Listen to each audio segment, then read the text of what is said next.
Hello and welcome to Daily News on Vanguard Live. My name is Damlola Shaki and I'm with my co-host Precious Chukudi.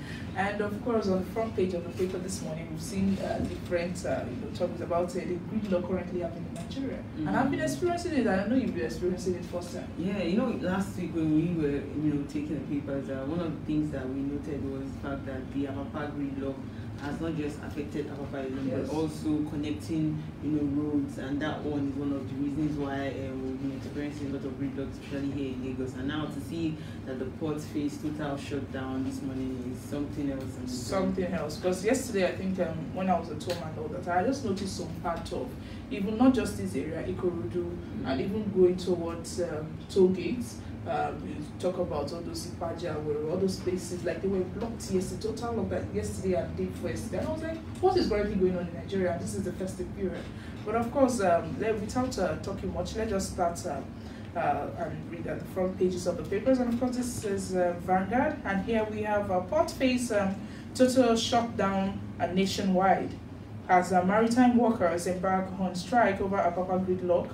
And says all port activities nationwide will be crippled. NATO licensed customs agents orders back strike. If strike will draw government's attention to bad state of road, so be it. And that's coming from NOPENG. Federal government pleads with workers not to go on strike, says work on projects delayed by COVID-19 and hashtag NSAS protest. Lagos orders removal of unapproved street gates within 7 days, and you can see that on page 5.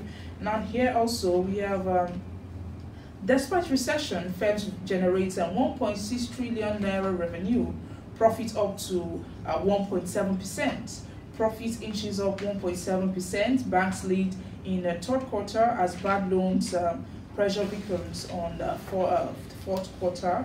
And also reviewed how Maina was arrested and extradited.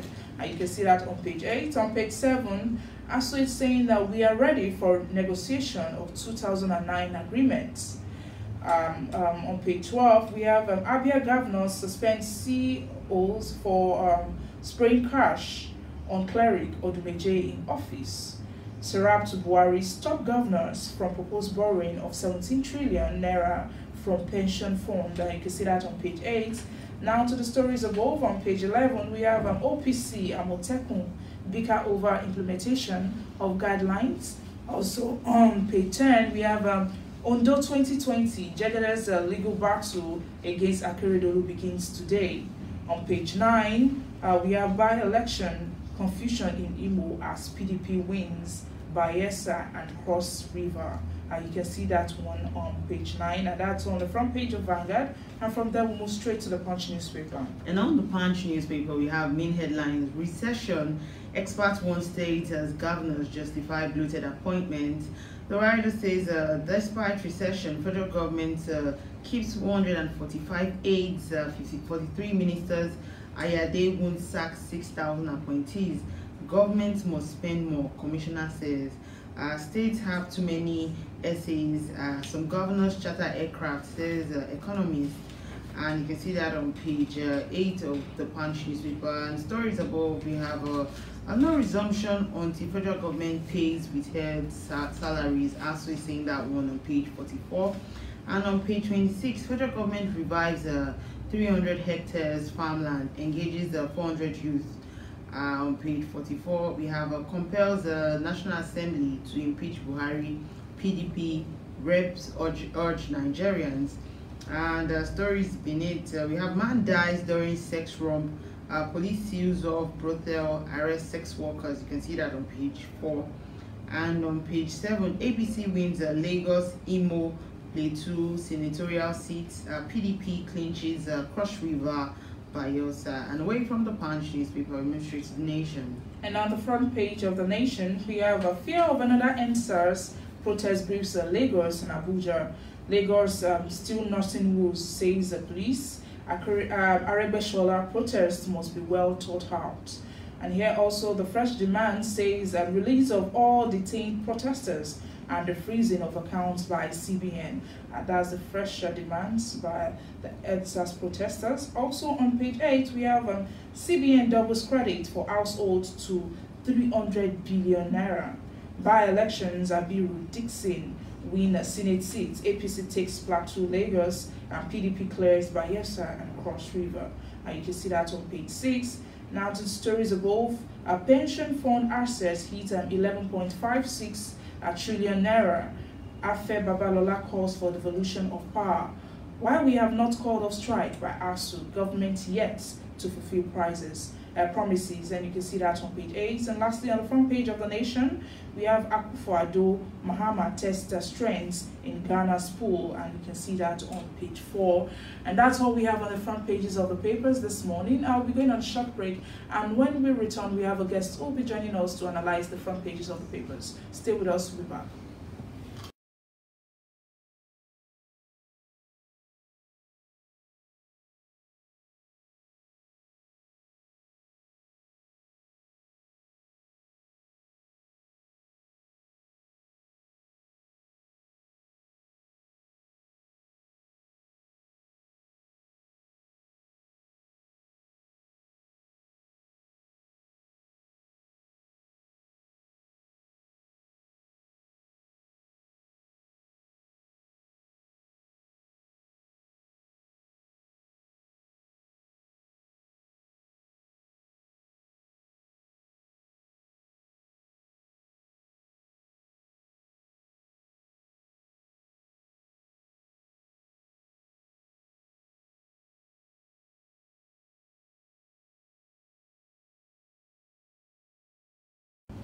All right, welcome back. If you're just joining us, this is Today in the News on Vanguard Live. My name is Damilola Bushaki, and I'm with my co-host, Precious Chukudi. And of course, joining us this morning is Mr. Aliyu Mohammed. He is the CEO of former assistant of Concord newspaper, and also the CEO of Magnate Communications. Thanks for joining us. I think it's been long that you've joined us this morning, so time don't forget your presentation. But let's go straight to of course, what we're discussing today, and that's of the APAPA gridlock. I'm sure you've heard of this and you've seen it firsthand. Of course, we've had many people complaining about this APAPA gridlock for a long time. Talk about it affecting businesses. Many businesses have shut down, and also it has affected the residents of that area and also APAPA residents, APAPA environments generally now. And it seems, of course, some of the stakeholders of this side are saying that they want to embark on a 3-day warning strike.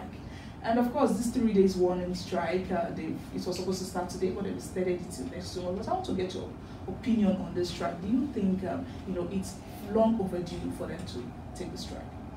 Thank you. I must say that it is long overdue, because if you have anything relating to business to do around Mile 2, APAPA-OSHODI Expressway, you are not talking about the port itself now. You are talking about the areas leading to the port. You must clear your activities for a whole day. I had a meeting on that axis last week, and I was surprised that I spent over 3 hours to get to the place that should normally have taken me 30 minutes. It is shocking. I don't know what the security agencies are doing. From Mile 2, you see Okada riders facing one way, driving one way. You even see cars driving one way. And what I heard about enforcing traffic rules in Lagos was a one-off raid in that area. If you went there once to ensure that people comply with traffic rules, and you go there the next day, the same set of people are breaking the rules, you must have a sustained effort to ensure that people comply with the rules. I keep saying it that one of the major problems that we have in Nigeria is impunity. People see the law as an ass that they can ride on, and that is because those who are supposed to maintain the law are not doing it the way they ought to do it.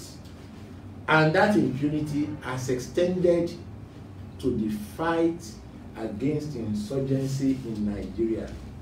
When the soldiers go out to the areas that are being taken, currently being taken by insurgents.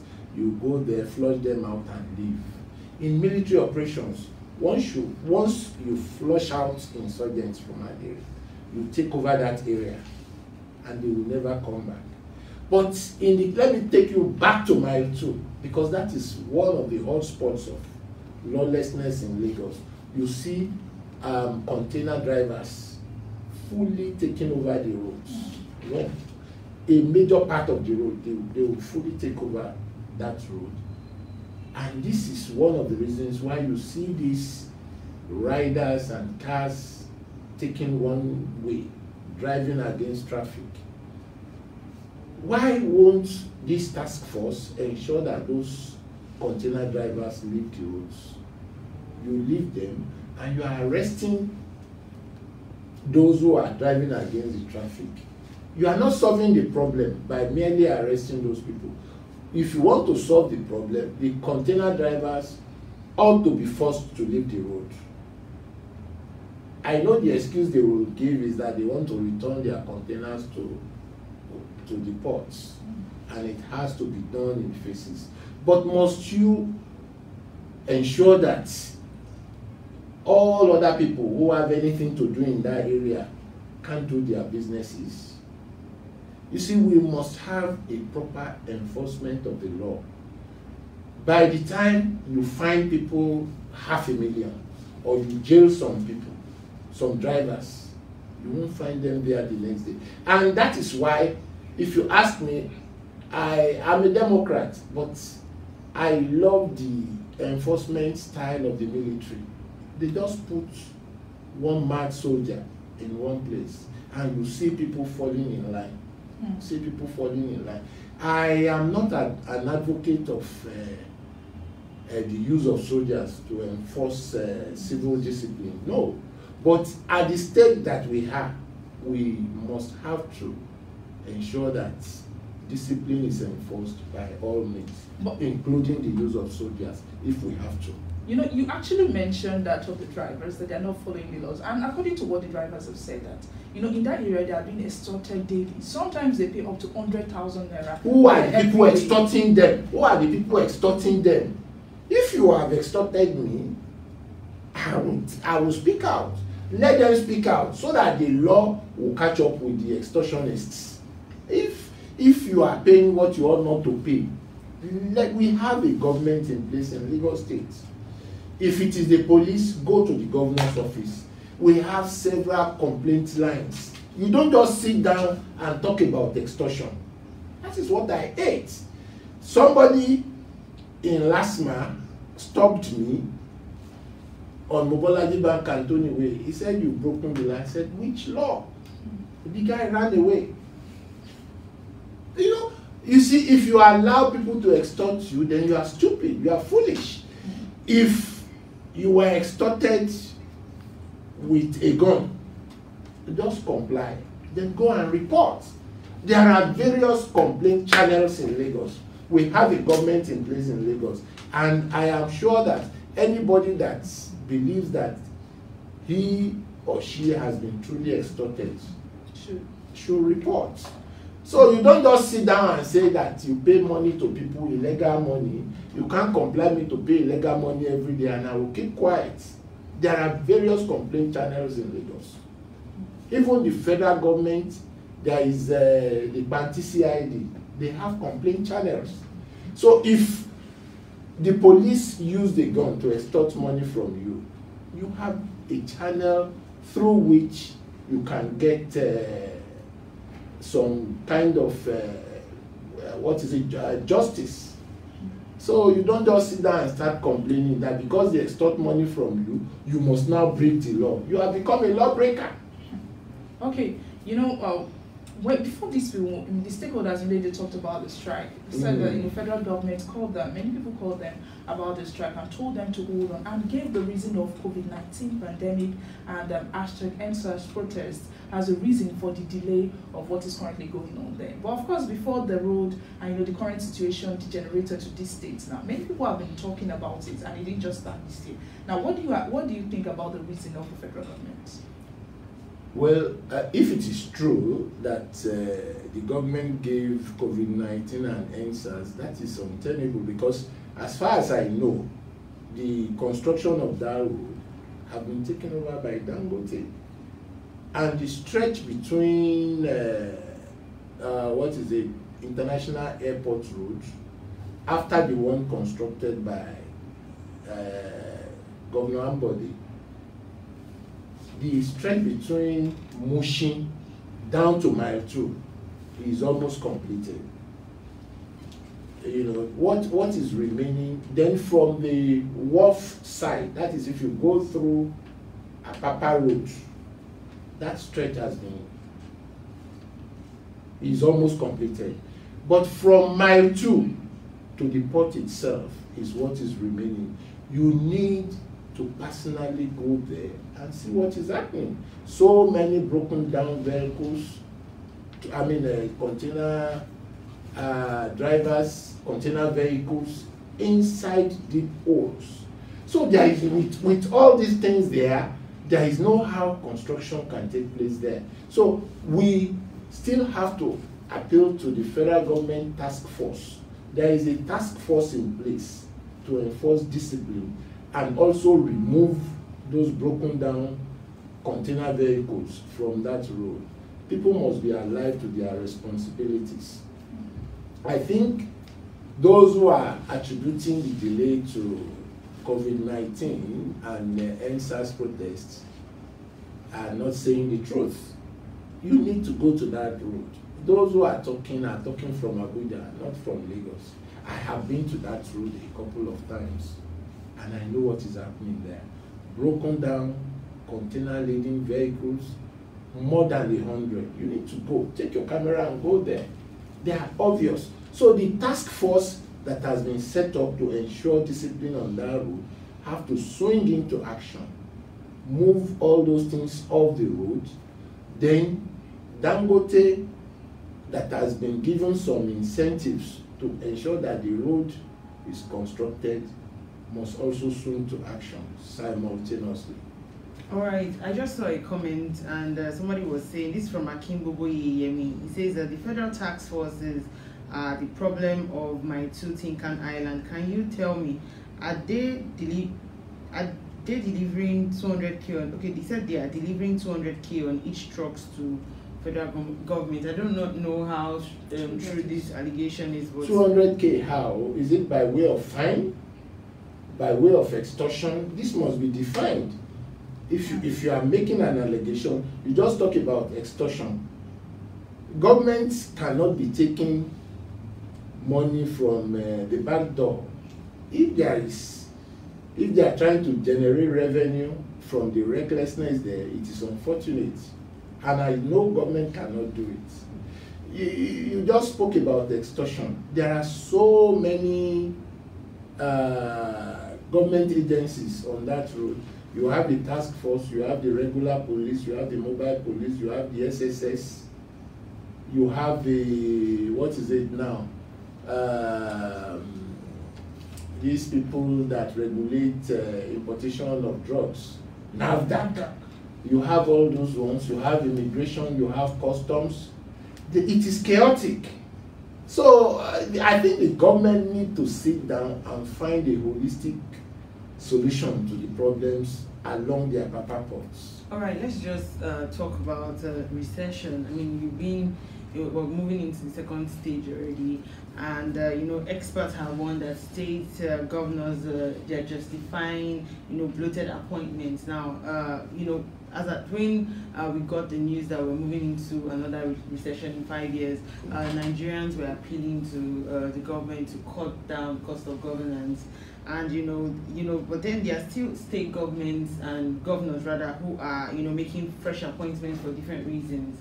For example, you know, we saw the case of Governor Ayade. He has over 6,000 appointees, and you know, the question on the minds of every Nigerian is, where are they going to get, you know, monies to pay, you know, these appointees the humongous salaries that they need? You see, it is disturbing that we still have governors appointing people that they don't need in governance to just because they must provide job for the boys. You must face the economic realities of today. If you just want to give appointment to the boys because you must give appointments, then you have yourself to blame. If I am the chief executive of any state and I know what I get from the consolidated government revenue from the federal government, the best thing is for me to decide how I want to run that state without incurring debts. But what we have in some states are politicians that must give job to the boys by all means, not minding the economic situation of their states. The truth of the matter is that we are in recession, and we must face that reality that we are in recession. If you are in recession and you don't want to face that reality, then you have nowhere to run to, because the federal government that you are likely to run to is also having a major shortfall in the federated revenue that they share with the states. So any governor that is embarking on necessary employment is doing so at the risk of the state. That is the truth. But the wisest thing that any governor can do is to ensure that there is discipline and there is prudence in their spending. Otherwise, there will be crisis. So we have a situation that people must prepare for the second wave of COVID. We pray that it will not be as serious as what is going on in other countries. As of today, I am not sure if the states are prepared for that. In the US, people die, according to what I read online, within 30 seconds. You see the number of people that die every day, then you believe that there is need for all the state governments to be preparing for the second wave of COVID-19. I'm not sure they are prepared for that. And if it comes, it will take away a lot of the money that they ought to spend on payment of salaries, constructions and all that. And surprisingly, I am not seeing states setting up centers for this second wave already. By now we should be preparing, but nobody is doing it until you have multiple deaths. That's when you now give out contracts to people at triple the original cost. So with that, we should be preparing for immediate expenses, despite the fact that we are in recession. Now, speaking about this recession, some economic experts are saying that some of these appointees need to be sacked because they feel like the size of the government that we're operating is already bloated, and that the governors too would have to, get back to either borrowing more money, to pay these people their salaries, and it would also make the state incur some more debts. What do you think about it? As a family head, when you see, let me just know, you are laughing. As a family head, when you look at your income and your expenses, it makes sense that you cut down your expenses. That is the most sensible thing for any family head to do. I am likening an average family head to the governor of a state. Any governor that is not cutting down on his expenses at this time of recession is not helping his state. Because, again, if you look at what the governors take home, apart from their salaries, you have, what is it now, security budget, the monthly security votes. I think all governors should direct that vote into governance, because a lot of them don't account for it, and that is what they rely on for some of these appointments. They have security. Yes, I'm telling you, I know one or two governors that pays salaries from monies meant for security votes. So you, as a family head or as a state governor, will have to sit down and look at what you get at the end of each month. If you look at it, you will now decide whether it is sensible for you to continue to retain a retinue of staffs that are not doing anything. It doesn't make sense. So any governor that is still retaining useless and irresponsible staff should have a rethink. Okay, so let's just talk about the borrowing and all that. So last week, governors reportedly proposed to borrow around the 17 trillion naira. Yes, yeah, from the pension funds that's reportedly for infrastructure and development. And of course, Sarah has gone against this and told the president and all that to avoid and stop them from borrowing money from the pensioners' accounts. Now, what do you think about this? I support the calls for a stop to their attempt to borrow, because that money will not come back. It's like stealing. If you give them the huge money they want from the pensions fund, it won't come out. The problem will be on the payment of pensioners by the federal government and the states, because that what they want to do is to take the pension fund in advance. So once that is done, how do you want to pay the pensioners? If 10 million is due to Lagos State from the pension funds, that means Lagos State want to take it in advance. And so you take it, you spend it on other things not relating to payment of pension. So when the time for pension payment comes, how do you want to pay? So they are just trying to create a problem, not for themselves, but the federal government, because they will still have to cry back to the federal government if the pensioners are not paid, because the pension funds is in the care of the federal government. So I don't think we have a National Assembly in place. We have a Federal Executive Council that are supposed to look into these requests. I want to plead with them not to ever allow the state governments to borrow money from the pension. It's meant for the sustenance of people who are retired from active service.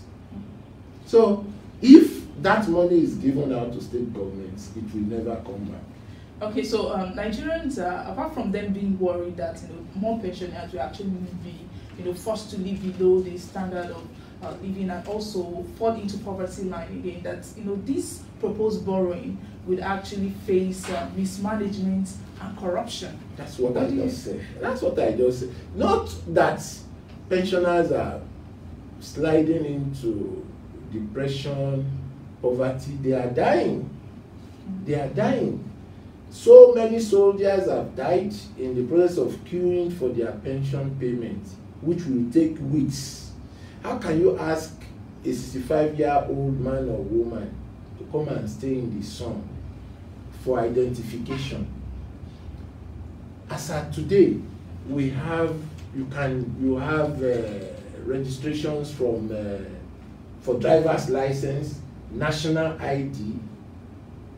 You must have a compendium for pensioners through all these various registrations, and as well as their places of employment when they were active.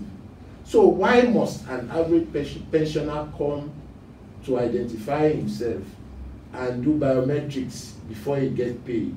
It's a rampant thing among pensioners. In the process of doing that, a lot of them die.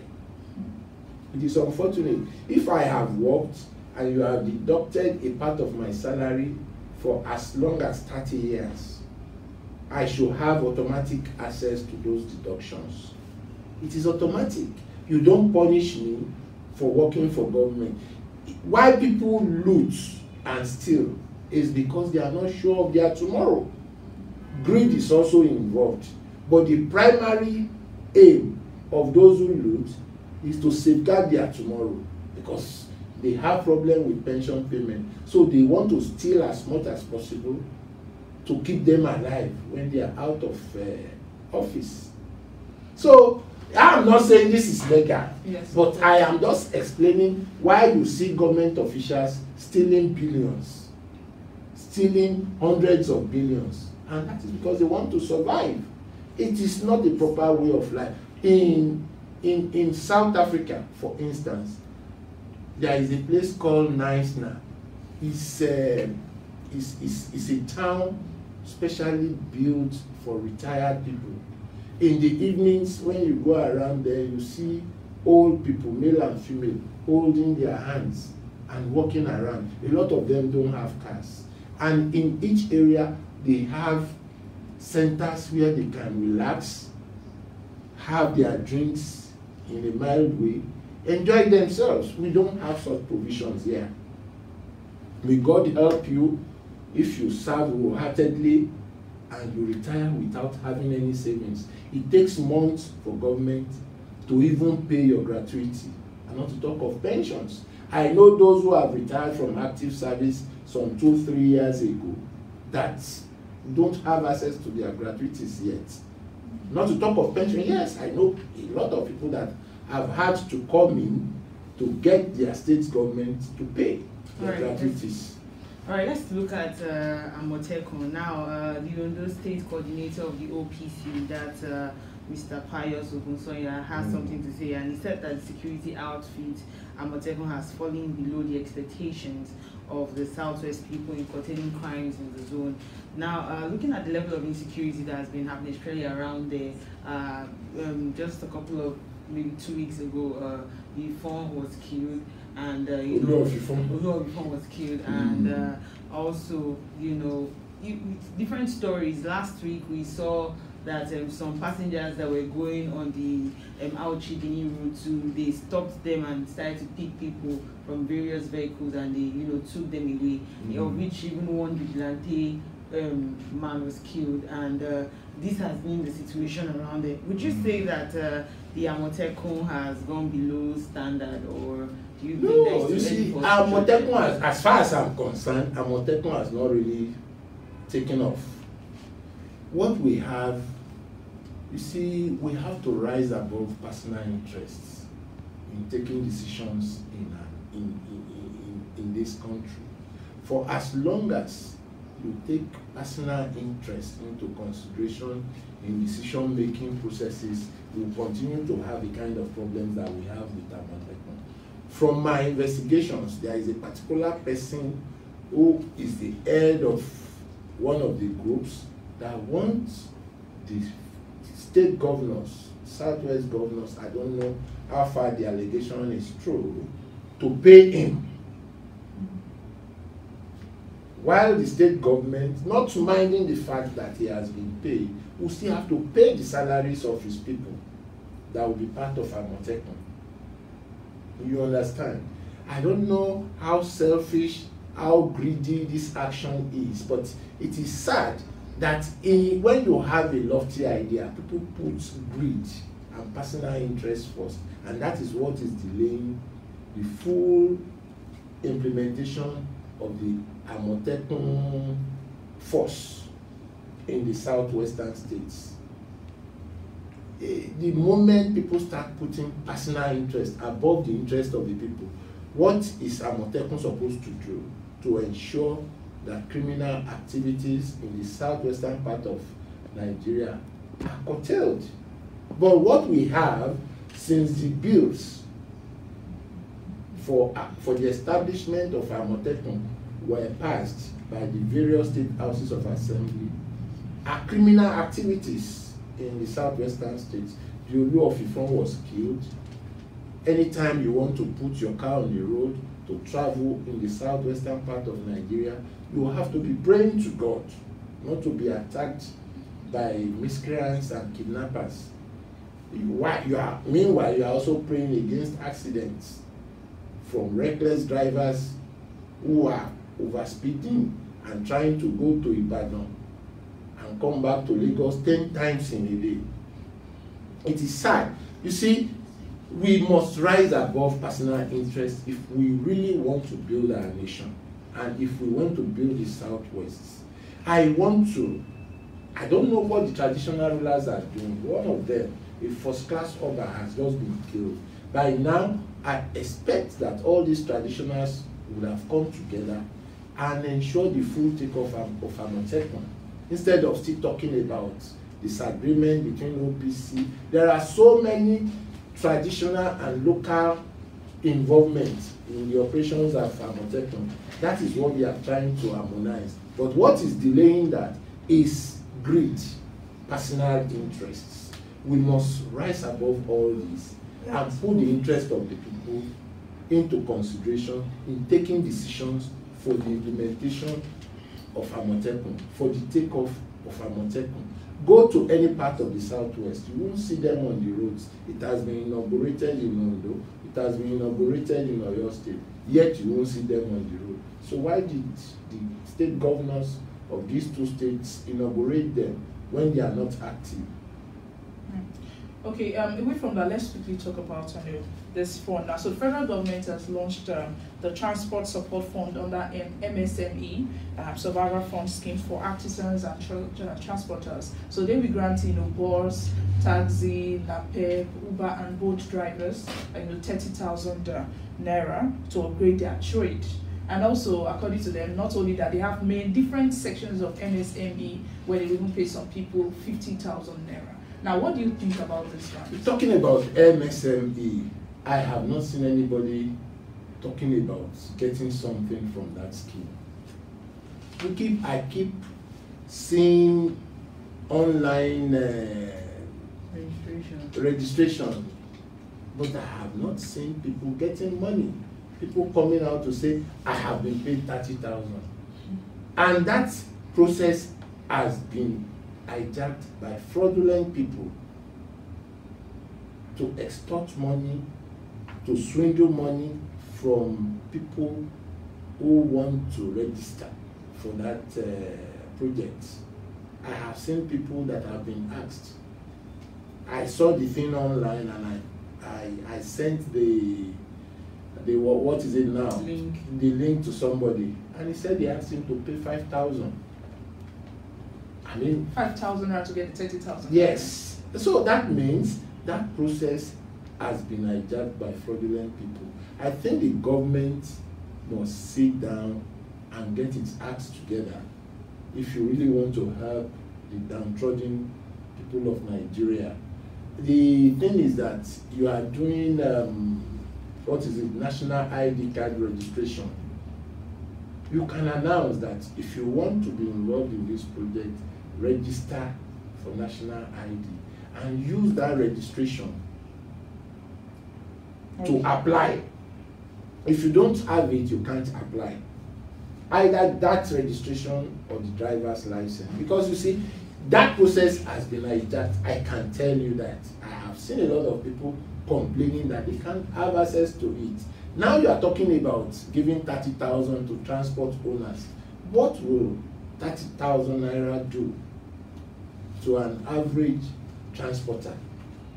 As a personal businessman, I know how much I spent of fuel in the last 1 or 2 months since that sector have been deregulated. This morning I bought 8,000. My tank did not go beyond half. So what is 30,000 going to do? These are people that are married with families, and you are talking about 30,000. We must fail. What is convert 30,000 to dollars? How much is that? Let's not go there. We should no, not try. Yeah. But you see, abroad, people give as much as $1,000 to people who are into businesses and all that, to help them. $2,000, $5,000. Well, this is not even 200. It's not even up to 50. So we have to be careful how we embarrass ourselves, how we embarrass our country in the international space. What is 30,000 naira going to do to anybody? You withdraw 30,000 naira from an ATM and you buy fuel of about 10,000 within 2 days. You have a family to run. You recharge your phones if you have more than one phone. You want to be online. So many things will take away 30,000 naira within 2 days. All right, speaking about money, we saw a video last week of Chief of Staff of the Abuja State Governor where he was spraying a popular man of God. Liquid metal.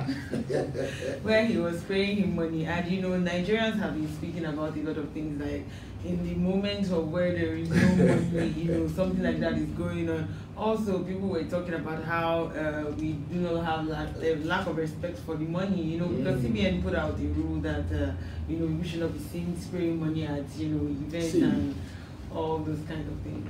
I am surprised, I am shocked that a government official that know the rules will do that openly.